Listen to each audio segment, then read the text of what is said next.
Today we are going to be discussing whether or not It Ends With Us is even a good movie, away from the social media drama that has been influencing all conversations around it thus far. In order to do so, we are going to be taking a look at the following topics. Firstly, the success of the book. Secondly, we are going to be discussing overall themes and plots of the storyline. Then we are going to move into the design and cinematography aspects of the movie, such as the directing style, the overall vibe, and then the style analysis of the four main characters. That would be Lily, Ryle, Atlas, and Alyssa. So I'm fully aware that today's video is going to be a long one, so feel free to skip towards the topics that you are more interested in over others. But in order to get a full picture of the movie, I do think it's relevant to discuss all of these topics, and I do want to be issuing a trigger warning right here. If you are sensitive to topics of emotional and physical, please don't watch this video. If you still want to watch this video, I will be issuing timestamps here, so that you can just simply skip those parts and watch the rest of the video that is more focused on the overall costume design in this film, which a lot of people have also talked about a lot, so it's still interesting. So with all that being said, let's get into it. By now I'm sure all of you have heard of It Ends With Us, even if you're not one of the millions of people who have read the book the film is based on, or if you've never even heard that the film was based on a book. I think that is in large part due to the controversy and drama that was generated in the media before the release of this film. Honestly, I'm sure it's still going on today, although most of us are probably trying to drown it out at this point. I'm not going to be commenting on any of the drama between Blake Lively and Justin Baldoni in this video, in large part due to the fact that I feel inadequate discussing those things, and secondly because there just seems to be more and more information released every day and it's really hard to keep up. And at this point, I am no longer a fan of either of them personally. They kind of just seem like shitty people. But what we can talk about is the outfits that Blake was wearing on the promotional tour of this movie, which I think did do very well in that goal, because it did get people talking about it in the media, writing articles, making videos, and in general just hating on all of the outfits, mainly because some of them were quite bad. We will be circling back to that at the end of the film when we're taking an overall look at the costumes in the movie. Colleen Hoover's novel of the same name was released in 2016, quickly amassing a cult-like following on TikTok in the early 2020s. The film was a massive hit at the box office, generating $80 million in revenue at the box office in the first 3 days in America alone. The film has since then amassed less than stellar reviews from critics, with a 58% score on Rotten Tomatoes, which I think says it all. The novel follows Lily Bloom, an aspiring florist who is still struggling to overcome some of her childhood trauma when she meets and falls in love with Ryle, who starts reminding her more and more of her dad as time goes on. The story deals with hard themes such as domestic and emotional, as well as the hardships of women to overcome them and the potential consequences of living with the trauma, and is said to be based on Hoover's own parents' relationship. During Lily and Ryle's relationship, she sees them going from charming, charismatic to physically and emotionally. Slowly but surely, she finds herself in a toxic relationship where she loses her spark. After the birth of her daughter, when she finally decides to end the relationship, she tells her daughter that the cycle of events ends with them, hence the title, It Ends With Us. However, a lot of viewers had problems with the promotional materials for this film, with the trailer not clearly communicating the topics of domestic and the film insinuates. Even if we read the initial description on Netflix, it said something along the lines of, a woman is reunited with an old fling who ends up changing her life forever, which they have since seemed to change in the last few days, and it now reads, haunted by the violence she witnessed at home, a young woman grapples with a relationship that begins to mirror patterns she hopes to escape. So at this point, my evidence was saying that the description used to be one thing when it is now another seems to be lost. So you're just gonna have to take me at my word. But by Netflix changing that, I do think that they could also see and acknowledge the massive problem that comes with not acknowledging themes such as clearly to the audience, especially if you couple that with Blake Lively's approach to the promotion of the film, where she said, grab your friends, wear your florals, and head out to see it. So grab your friends, wear your florals, and head out to see it.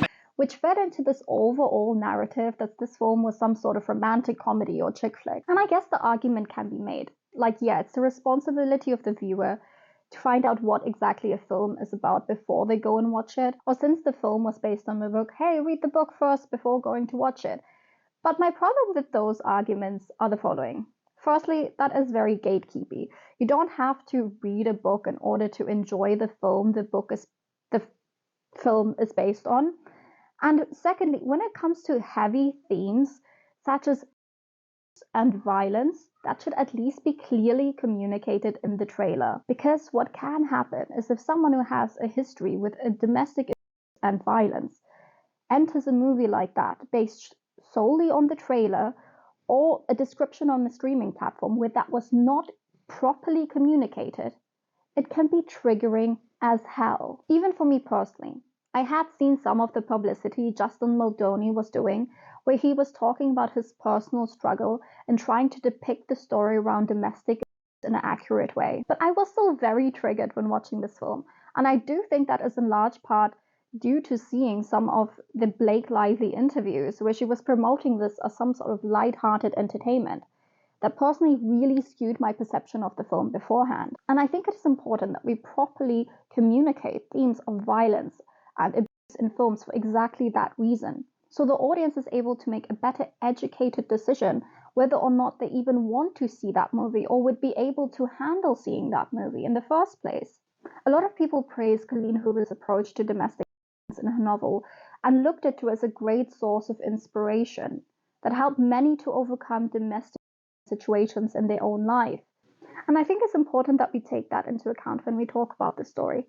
That the message doesn't end up getting lost in the videos on social media talking about the drama or the cringe-worthy dialogue in this film, or even videos like this, where at the end we're going to be discussing something a little bit more trivial, like costume design. It is important that through all that, we don't forget the real story. The shared story of millions of women around the world who have encountered domestic and find themselves trapped in toxic relationships, finding it extremely hard to leave. And if this story was able to help even just one woman gather the strength and courage to do just that, I think that is great, and the impact of that needs to be acknowledged. However, I personally did not read the novel myself, so I have no idea how the characters were maybe meant to be portrayed or what the movie maybe left out in order to portray it in a certain way. I just feel like the movie told the story almost too fast. Like it was almost too scared to explore the themes of domestic in depth. Which, yes, as I mentioned earlier, I do realize can be extremely triggering for a lot of people. But in my opinion, the film just kind of skated over that, not fully portraying the difficulties of leaving situations like this. Although there was a lot of build up in the film towards the point where Lily fully realizes in what type of situation she finds herself in the movie, it kind of just deflates after that, wanting to tie it up with one big, neat bow, not fully reaching a climax or even exploring the implications of the aftermath that must have had in Lily's life. I think a simple fix could have been to explore their toxic relationship more in depth and had her leaving him more towards the end of the film, and that having been more of a climactic moment. But once again, the film is based on a book, so I assume that this is more accurate to the original storyline, having it end on a more positive and overall carefree note. I do, however, feel like this downplays the emotional aspects of the first part of the movie significantly by doing so. But if you've also watched the movie, please let me know your thoughts in the comments down below. Now let's move on to the directing style. Now Justin Baldoni uses a lot of jump cuts in this movie, especially to convey the passage of time. And they are all done very seamlessly, and they end up creating this almost like dreamlike effect in the movie, especially with this golden light being used in the film. It is very beautiful. It is very aesthetic to look at. And then you have the piano score in the background, adding to this like dreamlike state. And I think that all of this adds to the overall more optimistic and hopeful tone throughout the movie, especially when dealing with dark themes such as these. I do also understand where people come from when they say that this film glamorizes domestic, which I think a lot of people draw from the the directing style of this movie. So there is definitely something inspiring to see the way that Lily navigates herself out of this relationship. But for a lot of us, the experience of leaving an abusive relationship can be a lot harder and take up a lot more time, with most women taking an average of 7 attempts to finally leave an abusive relationship. But I do think that this film is meant to act as a source of inspiration for women. This film shows us that not even Lily is fully aware of the mental and physical abuse she is experiencing.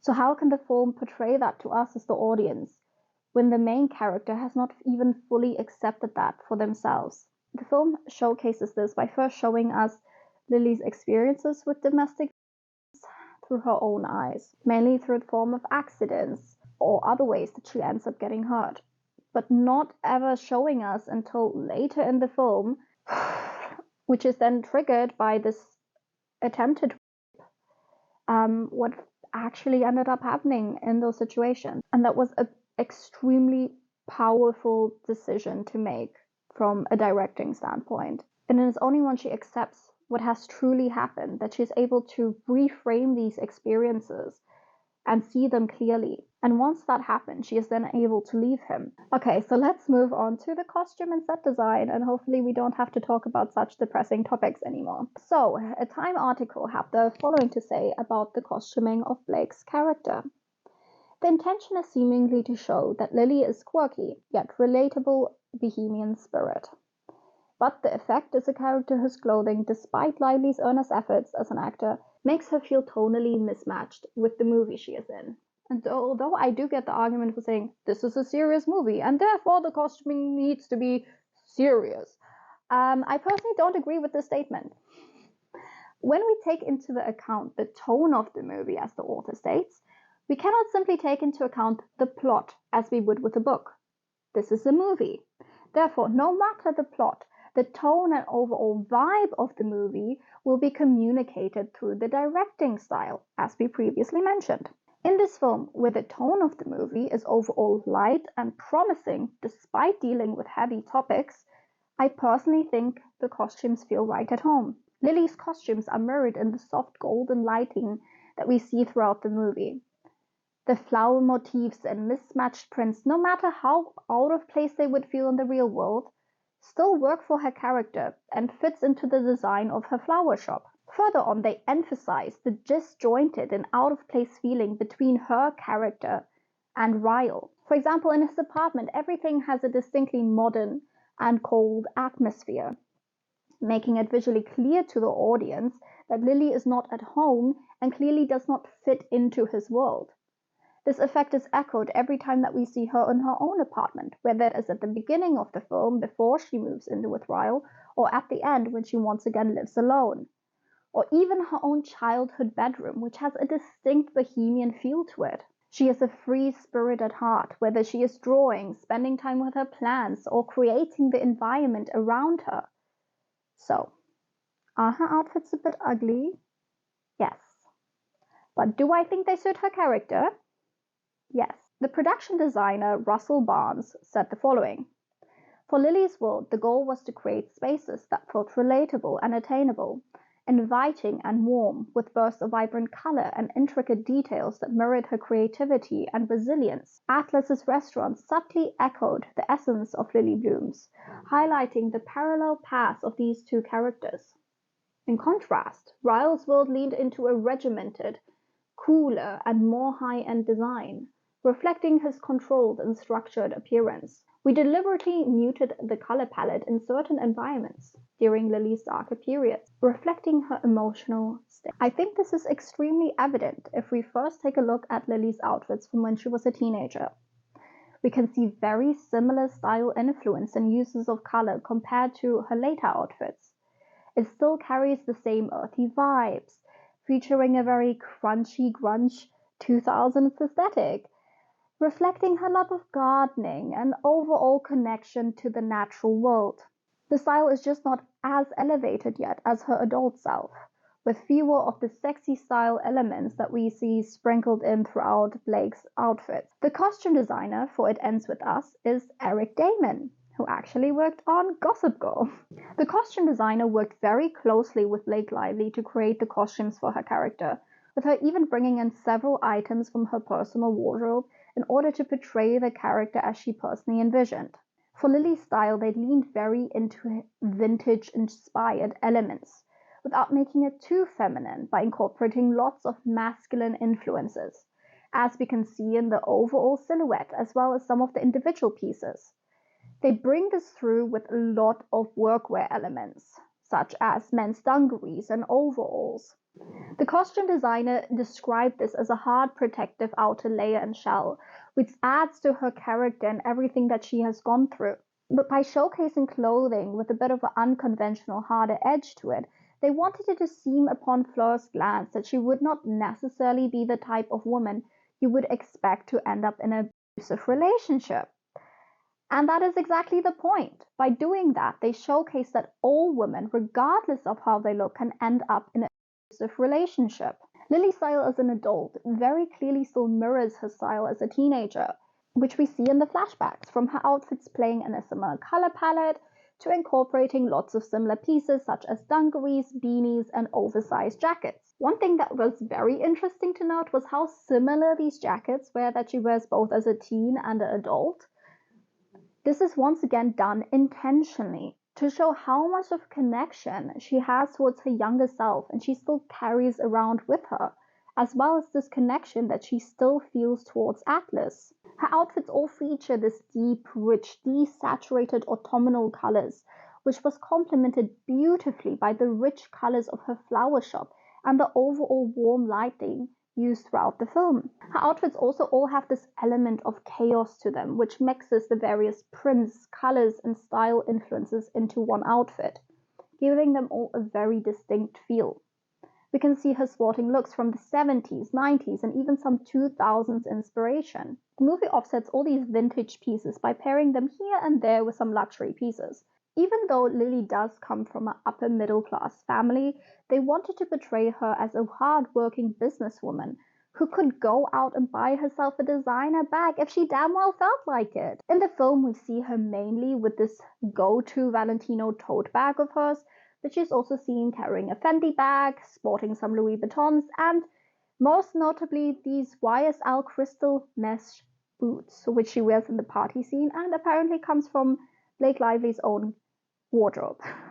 And in the film, she wears it with this sexy, silky black dress and, of course, her oversized menswear jacket. So I thought now we can discuss some looks, because I want it. Okay, so firstly here we have a very Lily outfit, but one that I actually like.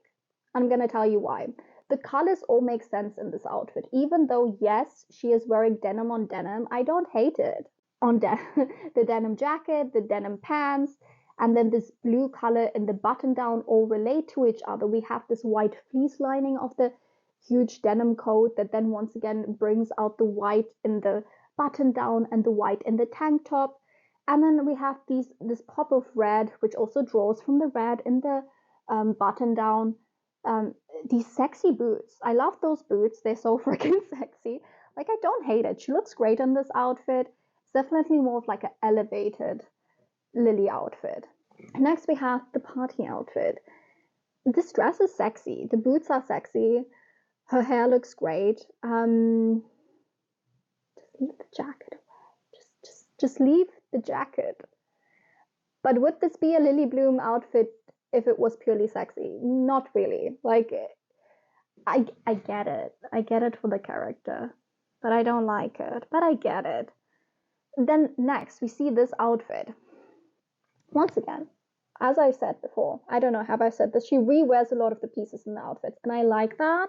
I like when characters do that. It creates an overall more believable character. Gilmore Girls, for example, also did that.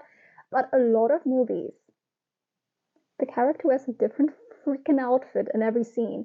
And although the outfits can be really wonderful, it doesn't make them believable to me because I rewear my pieces.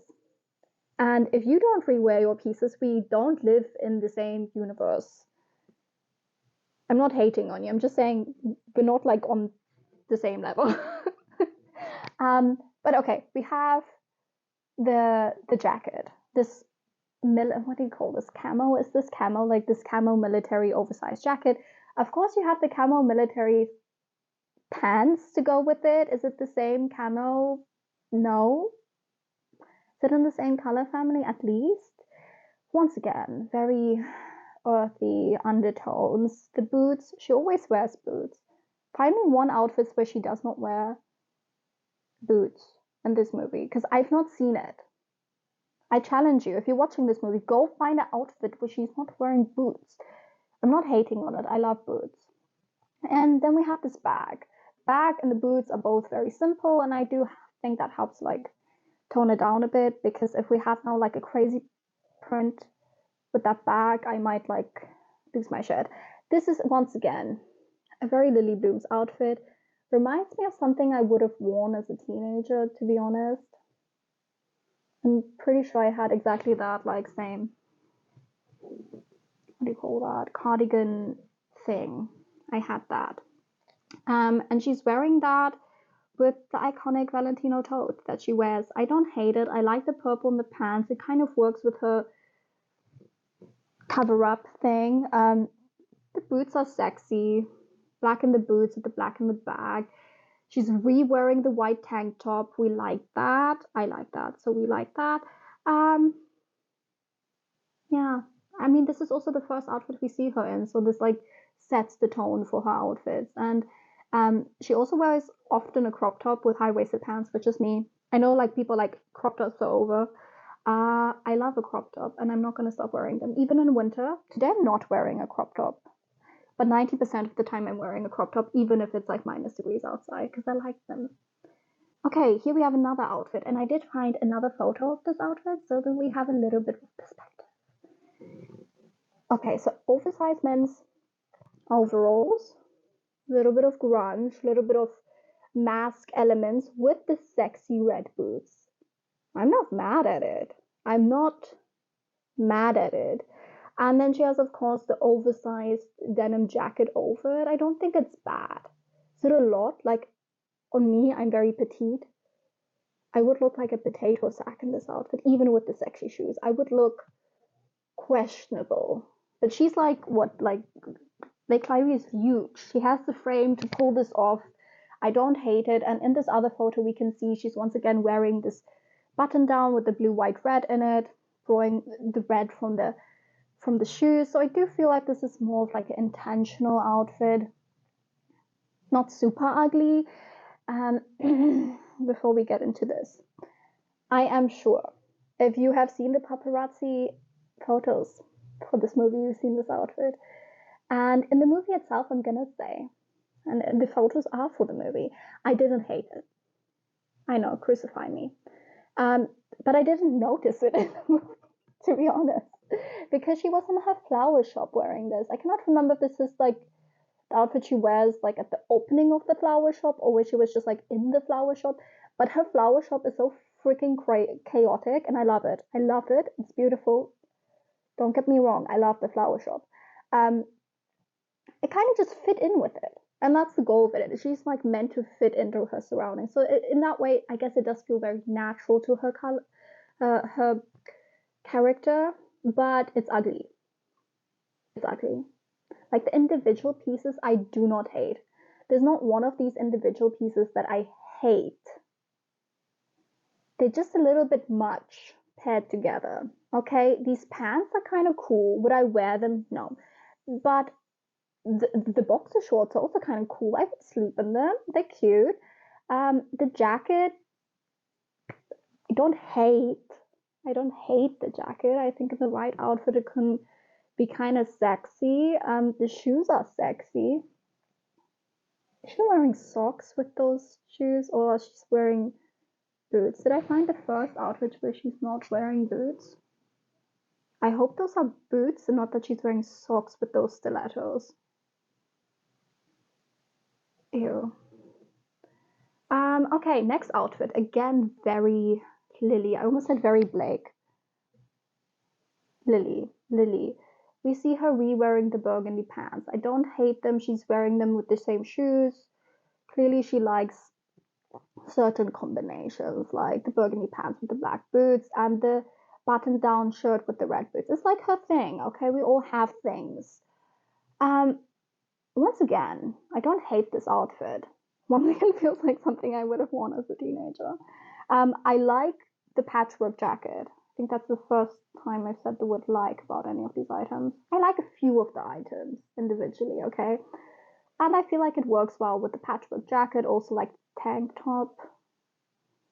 I'm sure she's also worn this tank top in other outfits. So we like a thrifty queen with her Valentino tote bag. Okay? Okay. And another ugly photo of that outfit because yeah. Oh no, it is boots. It is boots. At least she's not wearing socks with stilettos, so she is wearing boots in every outfit. So boots are her thing. Okay, now that we've discussed those looks, we can talk a little bit about Blake's outfits for the promotional. And I feel like I need to come back. I was too closer to the camera. So Blake Lively has long since been a proponent of method dressing, believing that dressing for her character helps her to connect with it on a deeper level and helps her to capture the essence of the character better on screen. We've also seen this before for her promotional tour of A Simple Favor, where Blake was seen sporting tailored-inspired elements and suits and whatnot, which very much reflected his character style in the movie. So with that in mind, it's no wonder that we would see Blake sporting like Lily Bloom inspired looks on the red carpet, and especially first by taking a look of the Lily Bloom outfits in the movie, the looks do make sense. Okay, they make sense, although some of them are once again ugly, but they make sense. What did I want to say? So they do make sense, especially also if we think that she worked together with the costume designer to create a lot of the looks we see in the movie.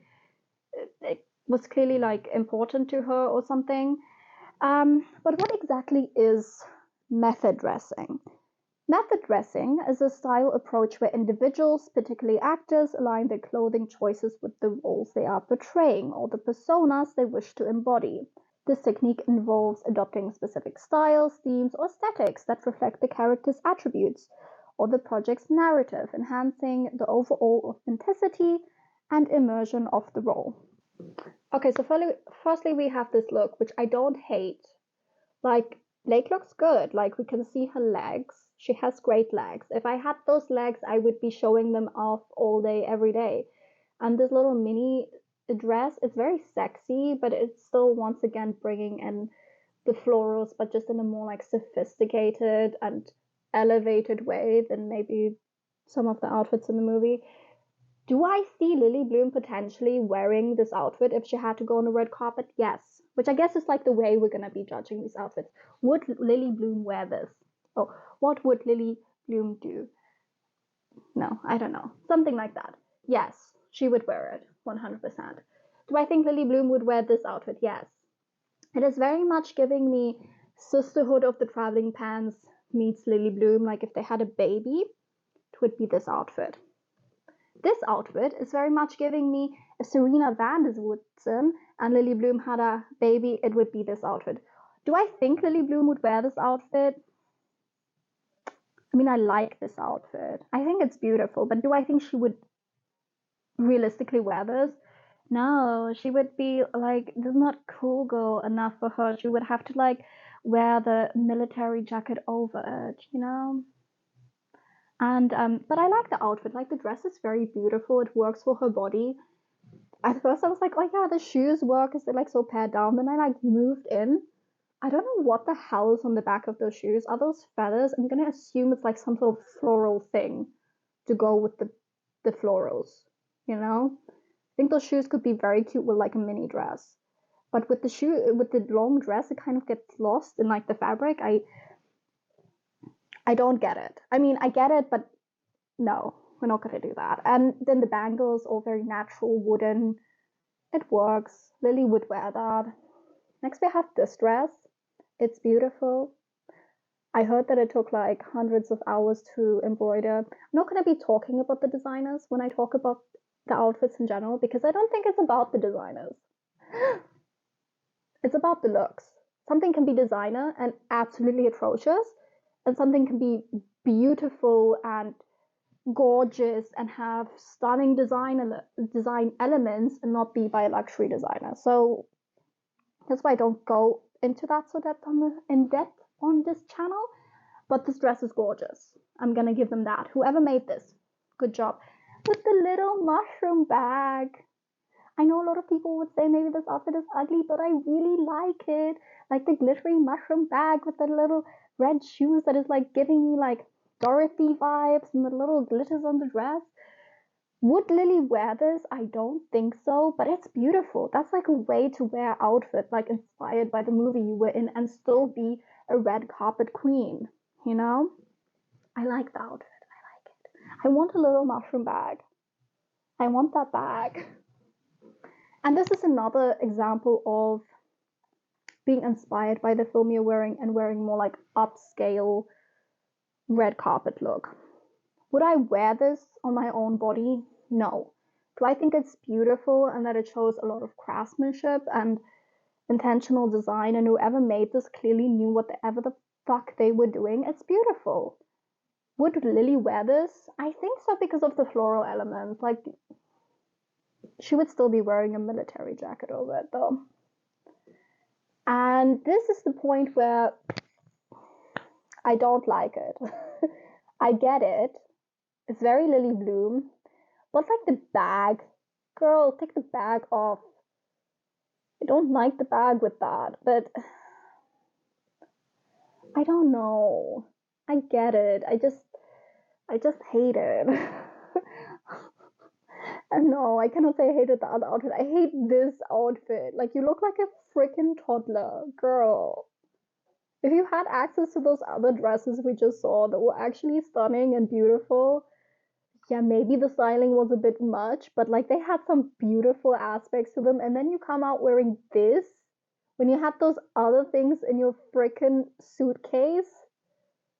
No. Do I think Lily would wear this? No. Even she would be like, I'm too cool to wear this. Like putting on her oversized cargo pants. Wear the cargo pants. I would rather see them with that weird military jacket than this. What is this? You are not a 2-year-old. I'm sure like children at my son's kindergarten dress like this. No, no girl. This I get. I get it's ugly though. So we're gonna go further. This is like what I wish this other floral ensemble was. I wish that this was that, okay? It's like she looks great. Like she's had how many babies and she looks like that in that outfit, and why not show it off, okay? Is it a little bit too structured maybe for her body type? Maybe, but I'm not gonna be like, I like the outfit. I like a tailored two-piece suit. I like the fact that she's not wearing a blouse under it, that her bosoms are out a bit. It's sexy. And I do feel like the accessories work with the outfit, okay? I'm not gonna hate on it. I like it. And then we have this, I think that this is Versace. Versace gown. Wow, I know one designer. That Britney Spears as well from the early 2000s. If any of you were like young in the early 2000s, like I had core memories of Britney in that dress. And then seeing Blake Lively in that dress, I was like, what? It's a beautiful dress. So I'm not gonna hate on the dress. I am, however, gonna hate on the fact that Blake does not fit in this dress. I don't mean that she's too big. I mean that she's too big. She's definitely too tall. Okay, girl, you need at least like 10 to 15 centimeters on that dress. Okay? Furthermore, she looks great. I'm not gonna say she doesn't look great, but when we think like Britney is a small petite woman, this dress was made for a small petite woman, and then you put it on this glamazon woman, the fit is not going to be the same. And I don't know who looked at this dress, like how she looked at herself in this dress in a mirror and was like, yeah, girl, like where's the rest of it? Where's the rest of it? And then we have this look, which does make me feel like Lily would wear it.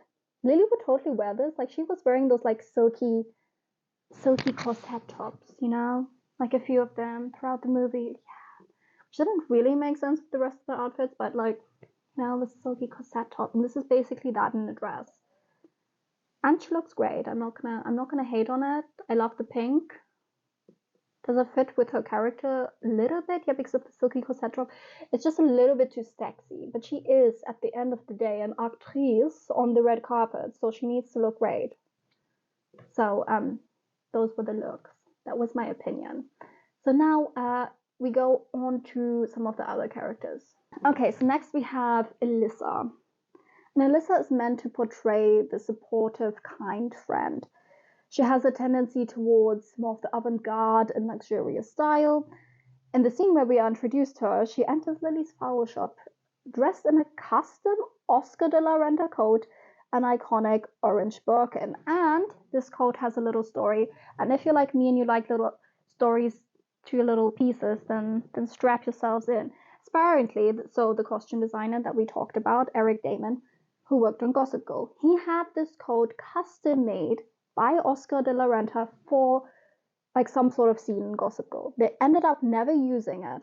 And then his vision was that Alyssa would come into the store kind of like this mythical figure, like floating into the store like a little fairy, and he wanted her in that coat. And it works. I think she looks beautiful. And of course, she has an orange Birkin once again, because rich bitches have the orange Birkins. They have like the green Birkin or the orange, because then you know they ain't messing around, they have money. So the coat does definitely have this distinct whimsical feel, whilst having this sleek and elegant lines. And it helps to portray Alyssa in almost this magical light. Swooping into this dark, dusty flower shop, emphasizing her positive attitude and optimistic persona. So Alyssa is dressed in a variety of expensive and colorful luxury designer pieces, showcasing her wealth and her outgoing personality. She is not afraid to shine and wear what she wants. And she clearly has a lot of fun with expressing herself through fashion. Now, Ryle's outfits all contain very simple, sleek lines. I think that this is done for mainly two reasons. First, this helps to emphasize his harsh, cold nature. All of his outfits feature exclusively cool-toned color palette, creating a visual contrast between him and Lily's earth-toned palette. Furthermore, where her clothes all feature a mixture of loud and clashing prints, his looks all contain monotone pieces and even monotoned outfits. And when we look at the apartment where he lives, we once again see this sleek, simple lines being echoed, along with the almost cleanly feel created by the color palette. Like, this does not feel like a home. This feels like either like a fancy hospital where celebrities go to get plastic surgery, or like some upscale psychiatrist office. For Atlas's restaurant, the production designer intentionally mirrored Lily Bloom's. Both characters built their businesses from scratch, so they had this like reclaimed feel to it. Russell Barnes went on to say, "We incorporated floral elements and greenery into his restaurant, all with an underlying, welcoming, warm feel.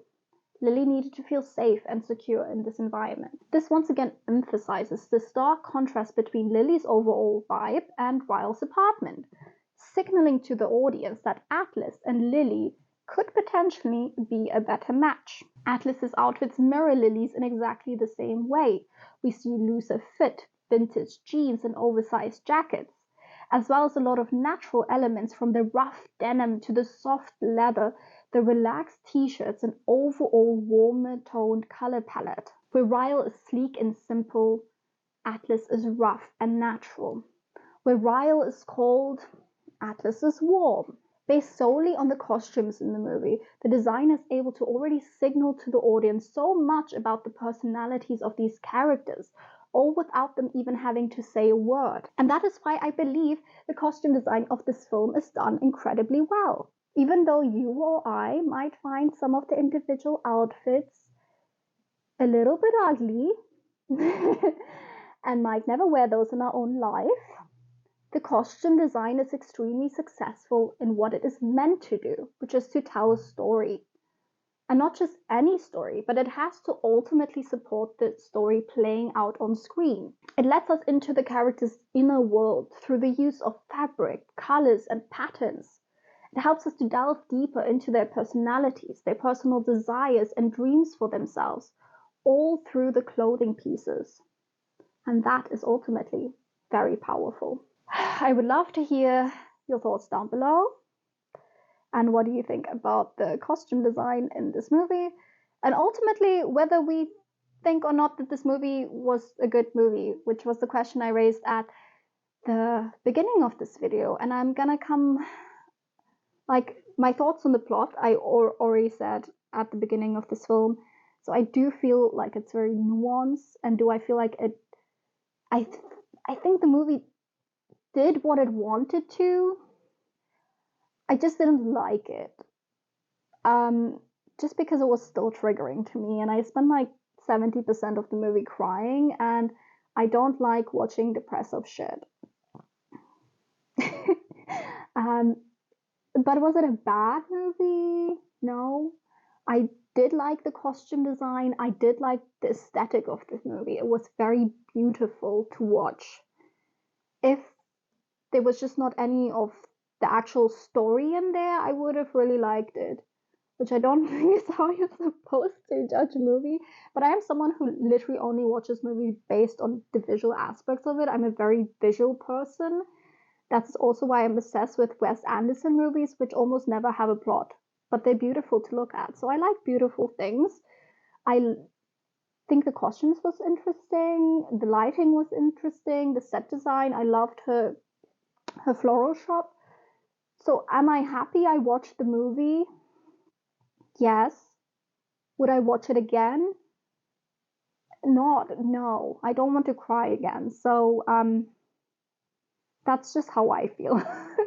I know that's not like a clear-cut answer, but this movie has a lot of nuance to it. So I feel like my answer is also allowed to have some nuance to it. And I would love to hear your opinion down below. If you've watched the movie and whether you thought it was good or not, or if you've not watched the movie and you somehow still watch this video, maybe to figure out whether or not you should watch this movie, whether or not you would now watch the movie. Okay, with all of that being said, because this has been a super long video, please like the video if you liked it and subscribe if you would like to see more. And on screen are some more videos that you might find interesting. And with that being said, I will see you next week. Bye bye.